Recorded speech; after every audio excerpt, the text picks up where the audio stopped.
हरिओम आत्मी भक्तजनों, सप्रेम जय श्री हरि। आज का प्रसंग है, एक बार भगवान बुद्ध का बड़ा भक्त, एक बहुत बड़ा राजा भगवान बुद्ध का भक्त था। शिष्य कहिए, भक्त कहिए। एक बार उसने सोचा कि प्रजा को सुखी रखना हमारा परम धर्म है, परम कर्तव्य है। इसके लिए उसने महल के द्वार पर सोने की मुद्राओं से भरी एक थैला रखवा दिया और घोषणा करवा दिया कि प्रत्येक व्यक्ति 2-2 मुट्ठी मुद्राएं ले जाए। यह सुनकर प्रजा में खुशी की लहर दौड़ गई। सब अपना काम धाम छोड़कर राजमहल के द्वार पर जाकर मुद्राएं लाने लगी। भीड़ इकट्ठा हो गई।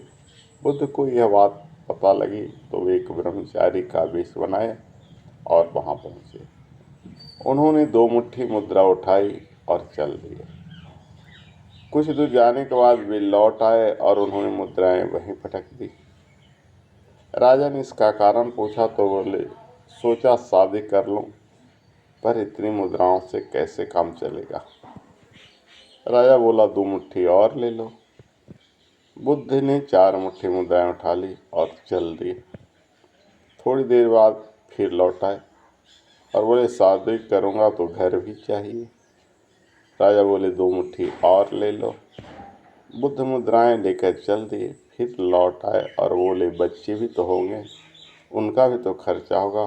राजा ने कहा, 2 मुट्ठी और ले लो। यह सुनकर भगवान बुद्ध अपने असली रूप में प्रकट हो गए।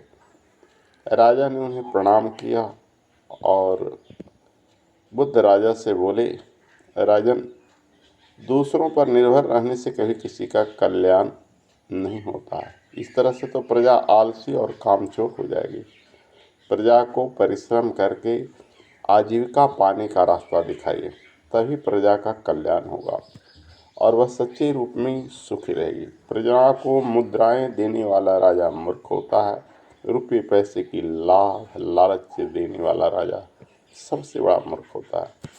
प्रजा को अगर सुखी रहना है राजन, तो सभी को रोजगार दीजिए, सभी को नौकरी दीजिए, सभी को यथासंभव व्यवसाय दीजिए।